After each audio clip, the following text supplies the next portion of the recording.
Second episode की starting वहीं से होती है जहाँ पर पहला एपिसोड खत्म हुआ था। हम जैंग शिंजू को ठीक ली हैंग के पीछे देखते हैं। वो उसकी तरफ हाथ बढ़ाकर बोल रहा था कि मैं तुम्हें यहाँ से ले जाने के लिए आया हूँ।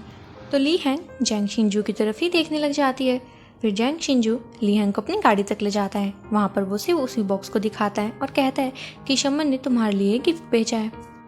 तो ली हैंग उस बॉक्स को चारों तरफ से देखने लग जाती है और कहती है कि इस बॉक्स के अंदर पता नहीं क्या होगा, कहीं इसके अंदर कोई भूतिया चीज़ें या फिर कोई स्केलेटन टाइप चीज़ें तो नहीं होगी। तो जैंग शिंजू बोलता है कि मुझे भी नहीं पता इसके अंदर क्या है, ये 300 साल पुराना है, जब तुम इस बॉक्स को खोलोगी तो मुझे भी बता देना। तो ली हैंग बोलती है कि शमन एक अच्छी लेडी है, अगर उसने मेरे लिए ये भेजा है तो इसके अंदर पक्का कुछ अच्छी चीज़ होगी। फिर वो वहाँ से जाने लगी थी तो शिंजू बोलता है मैं तुम्हें घर पर ड्रॉप कर दूंगा, जिस पर ली हैंग बोलती है कि हमारा ऑफिशियल काम अब खत्म हो गया है, हम ज़्यादा क्लोज नहीं है, मैं तुम्हारे साथ नहीं जा सकती। और वो अपने घर चली गई थी। घर जाकर ली हैंग उसी बॉक्स के सामने बैठी हुई थी। उसे वहाँ पर एक बात याद आती है और हमें एक फ्लैशबैक का सीन दिखाते हैं जहाँ पर यून वोल ली हैंग का हाथ पकड़कर बोल रही थी कि तुम्हारे डैड काफ़ी अच्छे इंसान थे, तुम्हें उनकी टेंशन लेने की ज़रूरत नहीं है, उनका सपना था दुनिया घूमने का और उन्होंने अपने सपने को पूरा भी किया। और मैं ये भी जानती हूँ कि तुम बुरे लोगों से घिरी हुई हो, लेकिन उन्हें ये अंदाज़ा नहीं है कि तुम दिल से कितनी साफ और अच्छी हो। ये सब याद करके ली हैंग फिर से बोलती है कि यून वोल काफ़ी अच्छी लेडी थी। फिर ली हैंग उस बॉक्स के लॉक को देखती है जिसमें कि चाबी की कोई जगह ही नहीं थी। वो सोच रही थी कि ये खुलेगा कैसे, लेकिन फिर भी वो कोशिश करती है। वो कभी चाकू से इसे खोलने की ट्राई करती है, कभी किसी चीज़ से। एंड में जब उसे कुछ समझ नहीं आता वो हथौड़ा लेकर आ जाती है और जैसे ही वो हैमर को उस पर मारने वाली थी उसके रूम की लाइट चली जाती है, तो उसके कारण उसे अपना काम रोकना पड़ता है। फिर वो हार कर खाना खाने बैठी ही थी कि उसे शिंजू की कॉल आती है, जो उसे कॉल पर पूछ रहा था कि क्या तुमने उस बॉक्स को खोल लिया। तो ली हैंग उसे बताती है कि उस बॉक्स में तो कीज़ की जगह ही नहीं है, उसे मैं खोलूंगी तो खोलूंगी कैसे, मैंने काफ़ी कोशिश कर ली, वो मुझसे नहीं खुल रहा है, शायद वो मेरे लिए बना ही नहीं है। ये सुनकर जैंग शिंजू फ़ोन काट देता है। नेक्स्ट डे हम ली हैंग को उसके ऑफिस में देखते हैं जहाँ पर मिस्टर ह्यून प्लानिंग कर रहे थे डिनर पर जाने की और वो बाकी कलीग्स को भी इनवाइट करते हैं, लेकिन वो ली हैंग को इनवाइट नहीं करते। ये देखकर उसे काफ़ी बुरा लगता है। फिर अगले ही सीन में हम ली हैंग को एक नर्सरी हॉल में देखते हैं जहाँ पर वो उसके ऑनर से किसी पौधे के बारे में बात कर रही थी। फिर अगले सीन में हम जैग्योंग को उसके मेयर के साथ बात करते हुए देखते हैं जहाँ वो उन्हें कह रहा था कि हमारे ऑफिस में लॉयर सही नहीं है, उनसे काम नहीं हो पा रहा है, यहाँ तक कि हम पिछले काफ़ी केसेस हार भी चुके हैं। हमें एक ऐसे लॉयर की ज़रूरत है जो पैसों की भी कम डिमांड करे और ऑनेस्ट भी हो। जिस पर उसका मेयर कहता है कि आज के टाइम में ऐसे लॉयर मिलना तो काफ़ी मुश्किल है। फिर हम जैंग शिंजू को देखते हैं जो कि उसी बॉक्स को लेकर काफ़ी ज़्यादा टेंस था कि उसके अंदर क्या हो सकता है। फिर हम ली हैंग को देखते हैं जो गार्डन में बैठी हुई थी और अपना कुछ खाना खा रही थी। इतने में उसे शिंजू की कॉल आती है जो उससे उसी बॉक्स के बारे में पूछता है क्या तुमने उस बॉक्स को खोल लिया। जिस पर ली हैंग बोलती है कि मेरे पास टाइम नहीं है उस बॉक्स को खोलने का और तुम मुझसे इतना रूड बात करते हो कि अब तो मैं उस बॉक्स को खोलूंगी ही नहीं। जिस पर शिंजू बोलता है कि प्लीज़ उस बॉक्स को खोल लेना और मुझे प्लीज़ ध्यान से बता देना कि उस बॉक्स के अंदर क्या है। ली हैंग बोलती है कि मैं काफ़ी ज़्यादा बिजी हूँ अपने काम में, मेरे को टाइम नहीं मिलता, लेकिन मैं इस बारे में सोचूंगी। लेकिन तभी शिंजू को वहाँ पर एक बच्चे की खेलने की आवाज़ आ गई थी और उसे पता लग जाता है कि वो गार्डन में है। फिर वो कॉल काट देता है। फिर हम देखते हैं कि जैंग शिंजू के पास जेक्यूंग आ रखा था और वो उसे सिटी हॉल में लॉयर की जॉब करने का ऑफर देता है। जिस पर जैंग शिंजू बोलता है कि तुम्हें क्यों लगता है कि मैं वहाँ पर जॉब करूँगा, तुम्हें पता भी है मेरी सैलरी कितनी है। वो दोनों कॉलेज टाइम से ही एक दूसरे को जानते थे। जिस पर जेक्यूंग बोलता है कि मुझे उसमें कोई भी दिलचस्पी नहीं है, मुझे बस इतना पता है कि तुम पैसों के लालची नहीं हो, तुम एक बार इस ऑफर के बारे में ज़रूर सोचना। फिर हम ली हैंग को उसके घर पर देखते हैं जहाँ पर वो फिर से उसी बॉक्स को खोलने का ट्राई करती है, लेकिन इस बार वो जैंग शिंजू को कॉल कर देती है और वीडियो कॉलिंग पर उससे कह रही थी कि तुम अब अपनी आंखों से देख लेना कि मैं इस बॉक्स को खोलने में कितनी मेहनत कर रही हूँ। तो जैंग शिंजू भी अपने फ़ोन को सामने रख लेता है और ली हैंग वहाँ पर अजीब सी हरकतें करने लग गई थी। वो उस बॉक्स के सामने खड़ी होकर कुछ मंत्र टाइप बोलने लग जाती है। शमन की तरह वो उस पर कुछ जाप करने लग गई थी। उस बॉक्स के सामने जाकर वो नाचने लग जाती है। उसकी हरकतें देखकर शिंजू को काफ़ी अजीब लगता है और फिर ली हैंग हिम्मत हार जाती है फिर से और कहती है कि तुमने देख लिया ना कि मेरी काफ़ी मेहनत करने के बाद भी ये बॉक्स नहीं खुल रहा है। अब जब ये बॉक्स खुलेगा मैं तुम्हें खुद बता दूंगी, इसलिए आप मुझे कॉल करके परेशान मत करना। और इतना कहते ही वो कॉल कट कर देती है। शिंजू सोच रहा था कि बॉक्स खुलेगा कैसे। वापस हम ली हैंग को देखते हैं जो उस बॉक्स को एक शोकेस की तरह यूज़ करने लग गई थी।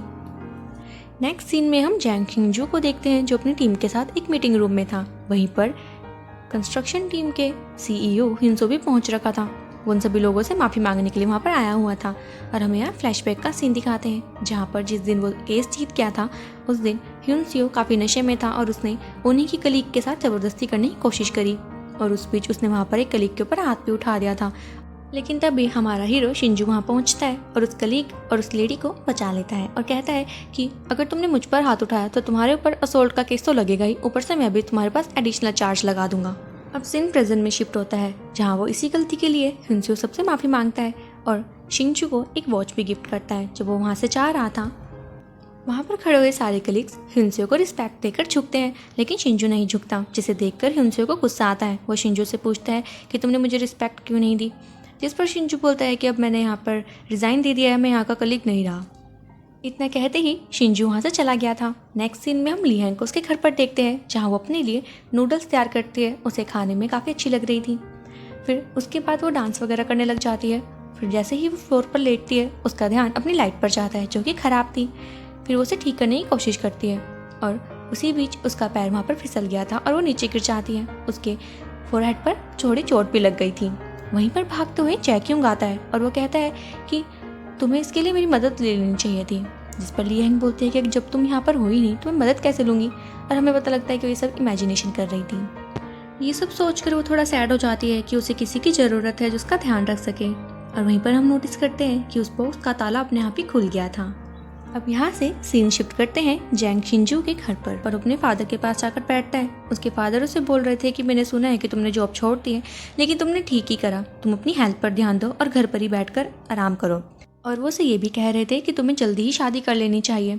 लेकिन तभी शिंजू की मॉम वहाँ पर आती है और कहती है कि तुम इतनी छोटी एज में शादी तो मत ही करना, मैं ये शादी करके काफ़ी पछता रही हूँ। फिर शिंजू अपने रूम में चला गया था और सिटी हॉल का वही कार्ड देख रहा था। वापस हम लीहैंग को देखते हैं जिसने कि वो बॉक्स अब ओपन कर लिया था और उसके अंदर वो देखने लग जाते हैं कि इसमें क्या है। वो जैसे ही उस बॉक्स को खोलती है उसमें उसे एक बुक मिलती है जो एंगचो नामक राइटर द्वारा 300 साल पहले लिखी हुई थी। अब जैसे ही वो बुक को ओपन करती है उसमें काफ़ी सारे मंत्र लिखे हुए थे, जैसे कि प्यार पाने का मंत्र, बीमारी दूर करने का मंत्र, प्रेग्नेंट होने का मंत्र, अच्छे बेटे को पाने का मंत्र, ये सब उसमें लिखा हुआ था। जिसे देखकर पहले तो लीहैंग उसका मजाक बनाने लगती है कि आज के टाइम में ऐसा कौन मानता है, ऐसा थोड़ी ना होता है। और हमें ये भी पता लगता है कि उसके अंदर जो मंत्र लिखे हुए थे वो वही इंसान स्पेल कर सकता है जो कि उस बॉक्स का मालिक है, यानी कि लीहैंग। लीहैंग फिर स्माइल करने लग जाती है उस प्यार वाले मंत्र को देखकर और उसके दिमाग के थोड़े दौड़ने लगते हैं कि शायद वो उसे जैक्यूंग पर आजमा सकती है। फिर नेक्स्ट मॉर्निंग हम जैंग शिंजू को सिटी हॉल में देखते हैं जहाँ पर जब लीहैंग उसे वहाँ पाती है तो हैरान होती है और पूछती भी है कि तुम यहाँ पर क्या कर रहे हो, जिस पर जैंग शिंजू बताता है कि मैं यहाँ पर अब लॉयर की जॉब करूँगा, मुझे यहाँ से ऑफर आया था। जिस पर लीहैंग उसकी बात मान लेती है। फिर शिंजू लीहैंग से पूछता है क्या तुमने उस बॉक्स को खोल लिया, लेकिन लीहैंग पहले झूठ बोल देती है कि नहीं अभी तक नहीं खोला है। जिस पर जैंग शिंजू बोलता है कि मुझे तो लगता है कि तुम उस बॉक्स की ऑनर हो ही नहीं। जिस पर लीहैंग बोलती है कि नहीं ऐसी बात नहीं है, मैं ही उस बॉक्स की ऑनर हूँ, और उसे बता भी देती है कि वो बॉक्स खुद ही खुल गया था, मैंने उसे नहीं खोला। फिर शिंजू से पूछने लगता है कि उस बॉक्स के अंदर क्या निकला, जिस पर लीहैंग बताती है उसके अंदर एक बुक निकली है, वो काफ़ी पुरानी है और उसे एंचो नामक राइटर ने लिखी है। और वो उसे ये बताती है कि बुक के अंदर तो ज़्यादा कुछ था ही नहीं खास, उसमें बस कुछ मंत्र लिखे हुए थे, जैसे प्यार पाने का मंत्र, बीमारियों को दूर करने का मंत्र वगैरह वगैरह। इतने में वहाँ पर जैक्यूंग आ जाता है जो लीहैंग को और शिंजू को साथ में देखकर पूछता है क्या तुम इसे जानती हो। जिस पर लीहैंग बताती है कि हाँ ये उसी प्रॉपर्टी के मालिक हैं जिसको मैंने अभी लास्ट टाइम टेम्पल तोड़वाया है। तो जैक्यूंग फिर उसके बाद लीहैंग के माथे पर लगी हुई चोट के बारे में पूछता है। लीहैंग वहाँ पर शर्माने लग गई थी और जैंग शिंजू उसे ये नोटिस कर रहा था और कहता है कि तुम यहाँ पर शर्मा क्यों रही हो और अपने बालों को आगे पीछे क्यों कर रही हो। जिस पर लीहैंग उसे देखकर मुंह बनाने लग जाती है। इसके बाद जैक्यूंग जैंग शिंजू को अपने साथ ले जा लेता है और लीहैंग भी अपने ऑफिस में जाकर बैठ गई थी, जहाँ पर उसे अपने कलीग से पता लगता है कि जैक्यूंग ने उसे अप्रिशिएशन दी है ईमेल पर। उसे ये सुनकर बिल्कुल भी भरोसा नहीं हो रहा था, लेकिन जैसे वो खुद से चेक करती है ये सुनकर वो काफ़ी ज़्यादा हैरान हो गई थी कि उसने पूरे ऑफिस में सिर्फ मुझे अप्रिशिएशन दी है। वो काफ़ी ज़्यादा स्पेशल फील कर रही थी। इतने में सैबिक उसके पास आती है और कहती है लेकिन ये जान लो कि लाइन काफ़ी लंबी है और तुम उस लाइन के बिल्कुल लास्ट में खड़ी हुई हो। वापिस हम जैंग शिंजू को देखते हैं जिसे कि अब एक सेपरेट कैबिन दे दिया गया था। वहाँ पर उसका सारा मतलब का सामान रख दिया था और जैक्यूंग वहीं पर उसके लिए एक सेक्रेटरी भी हायर करता है जिसका नाम है मिस्टर वॉन। तो मिस्टर वॉन जैंग शिंजू को उसका सारा काम समझाता है। उसके बाद जब वो चला गया था तो जैंग शिंजू लीहैंग के बारे में ही सोच रहा था कि उसने उस बॉक्स को खोल लिया और उस बॉक्स के बारे में सर्च करने लग जाता है कि आखिर वो है क्या। वहीं हम लीहैंग को काम करते हुए देखते हैं जो काफ़ी लेट नाइट भी काम कर रही थी। जैसे ही वो पीछे मुड़कर देखती है वहाँ पर जैंग शिंजू मौजूद था। वो उससे पूछता है कि मैं फिर से उस बॉक्स के बारे में तुमसे पूछने के लिए आया हूँ, मुझे उस बॉक्स में जानना है कि निकला क्या है। जिस पर लीहैंग बोलती है कि तुमने कहा था कि वो बॉक्स मेरा है तो उसका सामान भी मेरा ही हुआ। तुम्हें क्यों जानना है? तो शिंजू से बोलता है कि मुझे तुम्हारा सामान नहीं चाहिए, बस मुझे देखना है कि उसके अंदर ऐसा क्या राज छुपा हुआ था। जिस पर लीहेंग बोलती है कि ठीक है, मेरे घर चलो, लेकिन मैं तुम्हें वो घर जाकर नहीं दिखाऊंगी, तुम्हें गली के बाहर ही इंतजार करना होगा। जिस पर शिंजू मान जाता है और हम देखते हैं कि नेक्स्ट सीन में वो गली के बाहर पहुंच गए थे जहाँ से लीहेंग अपने घर को जाने लगी थी। लेकिन वहीं पर एक आदमी बैठा हुआ था जिसने कि काफ़ी ड्रिंक करी हुई थी और वो लीहेंग के साथ ज़बरदस्ती करने लग जाता है। वहीं पर शिंजू आता है और लीहेंग को बचा लेता है। अब लीहेंग को सेफली घर पहुंचाना तो था ही, इसलिए उसे ना चाहते हुए भी शिंजू को अपने साथ घर तक ले जाना पड़ता है, जहाँ पर वो ये भी सोचती है कि वो शिंजू से लाइट भी सही करवा लेगी। तो वो उसे घर के अंदर बुला लेती है, जहाँ पर हम शिंजू को लाइट सही करते हुए देखते हैं। लाइट सही करने के बाद वो सोफा पर बैठा होता है और उसी बॉक्स के बारे में पूछने लग गया था। तो लीहेंग शिंजू को वो बुक लाकर दे देती है, जहाँ पर जब शिंजू उसमें लिखे हुए स्पेल्स को देखता है उसे समझ नहीं आता कि ये सब क्या है। लेकिन फिर लीहेंग उसे बोलती है कि मुझे तो ये सिर्फ एक कॉमिक बुक की तरह लग रही है, इसमें फालतू की चीज़ें लिखी हुई है, अजीब से स्पेल लिखे हुए हैं। लेकिन शिंजू फिर सीरियस हो जाता है, उसमें एक स्पेल डिजीज़ को ठीक करने के लिए लिखा हुआ था। उसे ये देखकर काफ़ी रिलीफ सा महसूस होता है कि शायद इस स्पेल से उसके ऊपर जो श्राप है और उसकी तबीयत जो खराब होती है वो ठीक हो सकती है। फिर लीहेंग उसके हाथ से बुक छीन लेती है और कहती है कि तुम इसमें से स्पेल रटने की कोशिश कर रहे हो क्या? जिस पर शिंजू कहता है नहीं, ऐसी बात नहीं है, मुझे इसमें से सिर्फ एक स्पेल की ज़रूरत है और वो टाइम आते हुए मैं तुम्हें बता दूंगा। जिस पर लीहेंग बोलती है कि ठीक है, लेकिन मैं तुम्हें प्यार अपनाने का और फेयर स्किन का स्पेल नहीं बताऊंगी। जिस पर शिंजू मान जाता है। नेक्स्ट डे मॉर्निंग हम यूना को सिटी हॉल में देखते हैं। वहाँ पर वो शिंजू से मिलने के लिए आई हुई थी, लेकिन तभी उसकी मुलाकात वहाँ पर लीहेंग से हो जाती है और यहाँ हमें पता लगता है कि वो दोनों बचपन के दोस्त थे, लेकिन किसी रीज़न के कारण वो आज बातचीत नहीं कर रहे थे। फिर अगले सीन में हम देखते हैं कि यूना होंगजू से बात करने की कोशिश कर रही थी और उससे वो माफ़ी भी मांगती है, लेकिन होंगजू से माफ़ नहीं करती। ये सब शिंजू पीछे खड़ा हुआ सुन लेता है और उसे होंगजू का ये बिहेवियर बिल्कुल पसंद नहीं आता। वो उसे 4 बातें सुनाता है और वहाँ से चला जाता है। यूना भी उसी के साथ चली गई थी। हम उन दोनों को गाड़ी में देखते हैं, जहाँ पर यूना शिंजू को बताती है कि हम दोनों काफ़ी अच्छे दोस्त थे, लेकिन जिस लड़के को मैं पसंद करती थी होंगजू ने उसी को ही अपना बॉयफ्रेंड बना लिया, तब से हमारी बातचीत कट हो गई है। फिर दूसरी तरफ हम मिस्टर ह्यून, स्यूजंग और सेबेक को देखते हैं, जो मौका देखकर वहाँ से निकल गए थे खाना खाने के लिए, क्योंकि वहाँ पर लीहेंग तो मौजूद नहीं थी। लेकिन लीहेंग उन्हें रेस्टोरेंट में देख लेती है और उनके साथ खाना खाने की जिद कर रही थी, क्योंकि इस बार वो अकेले बैठकर खाना नहीं खाना चाहती थी, लेकिन वो लोग उसके मुंह पर ही मना कर रहे थे। इतने में वहाँ पर सारे सीनियर्स यानी कि मिस्टर वॉन, जय क्यूंग और शिंजू पहुँचते हैं, जो वहाँ पर खाना खाने के लिए आए हुए थे। अब सीनियर्स को वहाँ पर देखकर मिस्टर ह्यून अपनी रेपुटेशन खराब नहीं करना चाहते थे, तो वो लीहेंग को भी वहीं पर बैठकर खाने के लिए बोल देते हैं। वो सभी वहाँ पर खाना खा रहे थे। कितने में सेब्यूक जय क्यूंग से पूछ लेती है कि जो आपने अप्रिशिएशन ईमेल लीहेंग को भेजा है वो आपने नहीं लिखा है ना? जिस पर वो बोलता है कि हाँ, मैंने ही लिखा है, लीहेंग काफ़ी अच्छी लड़की है। वहाँ पर वो ब्लश करने लग गई थी। खाना खाने के बाद हम देखते हैं उन्होंने काफ़ी ज़्यादा ड्रिंक कर ली थी और लीहेंग अपने कलीग्स को संभालने की कोशिश करती है, लेकिन वो उसे वहाँ पर भी 4 बातें सुनाकर चले जाते हैं। जय क्यूंग लीहेंग के पास आता है और उसे वो एक ड्रेस भी गिफ्ट करता है। कहता है कि लास्ट टाइम जब पानी गिरने पर तुम्हारी ड्रेस खराब हो गई थी तो मैं तुम्हें गिफ्ट में देना चाहता हूँ। जहाँ पर लीहेंग अपने इमोशंस को कंट्रोल नहीं कर पाती और वो कह देती है कि मैं आपको पसंद करती हूँ।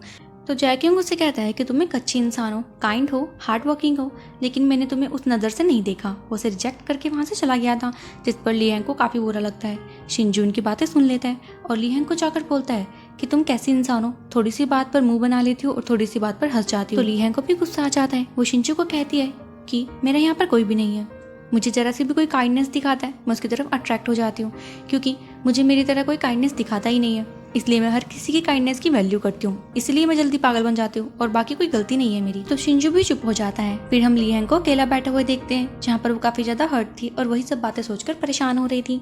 नेक्स्ट डे हम शिंजू को उसके ऑफिस में देखते हैं, जहाँ पर वो भी लीहेंग की वही बातें सोचकर काफ़ी ज़्यादा सैड था, क्योंकि उसे लग रहा था कि उसने उसे शायद गलत ही सुना दिया। तभी वहाँ पर शिंजू का एक कलीग उसे आकर बताता है कि लीहेंग ने रात को जय क्यूंग को प्रपोज कर दिया था। ये बात पूरे ऑफिस में फैल गई थी। फिर जब लीहेंग ऑफिस में पहुँचती है, उसे सारे कलीग्स देखकर हंस रहे थे, उसका मजाक बना रहे थे। उसे ये देखकर काफ़ी ऑकवर्ड फील होता है कि ये सब ऐसा ही रिएक्ट क्यों कर रहे हैं। लेकिन तभी उसे मिस्टर ह्यून मिल जाते हैं, जो उसे सारी बात का बता देते हैं। तो लीहेंग का शक शिन्यू पे जाता है, क्योंकि उनके अलावा शिन्यू ने ये बात सुन ली थी और वो सीधा शिन्यू के ऑफिस में जाती है और उससे पूछते हैं कि तुमने ऐसा क्यों किया। जहाँ पर शिन्यू लीहेंग को एक पोस्ट दिखाता है और कहता है कि मैंने नहीं, ये इस पोस्ट से पता लगाया उन्हें और ये पोस्ट मैंने नहीं अपलोड करी है। अब ली हैंग इस बात से काफ़ी ज़्यादा उदास थी कि उसकी सारी रेपुटेशन अब ख़राब हो गई है। वो एक रेस्टोरेंट में बैठकर काफ़ी ज़्यादा ड्रिंक कर लेती है और काफ़ी लेट होने के बाद जब वो घर वापस जा रही थी, उसे अपने घर के बाहर एक कुरियर दिखता है जो कि उसी के गांव से आया हुआ था। उस कुरियर में काफ़ी सारा सामान था, जैसे कि कुछ वेजिटेबल्स, कुछ एग्स, कुछ स्नैक्स और उसमें एक मिल्क बॉटल भी थी जो बिल्कुल ही ताज़े दूध की थी। उसे देखकर उसे याद आता है कि उस प्यार को पाने वाले स्पेल में भी यही सब चीज़ें की ज़रूरत है। उसके दिमाग की घंटी बजती है कि वो जैक्यूम को अपने प्यार में पागल करके ही रहेगी। फिर अगले सीन में हम देखते हैं कि ली हैंग अच्छे से तैयार तुर होकर अपने छत पर चली गई थी और वहाँ पर जो भी उसके मतलब का सामान था उसे कलेक्ट करने लग जाती है। दूसरी तरफ हम शिंजू को देखते हैं जो कि कार ड्राइव कर रहा था और उसकी तबीयत कार ड्राइव करते हुए ख़राब सी होने लगी थी। वापस हम ली हैंग को देखते हैं जिसने कि सारा सामान टेबल पर सजा लिया था। उसे ज़रूरत थी एक हनी की जो उसे दूध में डालना था और वहाँ पर उसे रोज़ की भी ज़रूरत थी और उसमें ये भी लिखा हुआ था कि जब उसका ये मंत्र पूरा हो जाएगा तो उसे उस स्पेल वाले पेपर को चला देना है। वो जैसे जैसे उस पेपर को चलाने लगती है, दूसरी तरफ हम शिंजू की तबीयत और भी ख़राब होती देखते हैं। ऐसा लग रहा था कि ली हैंग का स्पेल करना शिंजू की हालत के लिए ठीक नहीं था। शिंजू को वही रेड हेड आकर उसकी गाल को फिर से सहलाने लग जाता है, जहाँ पर शिंजू काफ़ी वीक महसूस करने लग गया था। उसकी गाड़ी भी कंट्रोल से बाहर जा रही थी। इधर ली हैंग अपने स्पेल के बिल्कुल आखिरी मोमेंट पर पहुंच गई थी। वहाँ पर शिंजू अपनी गाड़ी को इधर उधर ठोक रहा था। जैसे ही ली हैंग का स्पेल कंप्लीट होता है, शिंजू की गाड़ी एक जगह पर जाकर ठुक जाती है, जिसके कारण वो बेहोश हो गया था और इसी के साथ हमारा सेकेंड एपिसोड खत्म हो जाता है। आखिर क्या मिस्ट्री है उस रेड हैंड के पीछे, ये हमें पता लगेगा आगे के एपिसोड्स में, तो बने रहिएगा इस ड्रामा के एंड तक। मिलते हैं इसके नेक्स्ट पार्ट के साथ। Till then take care, good bye.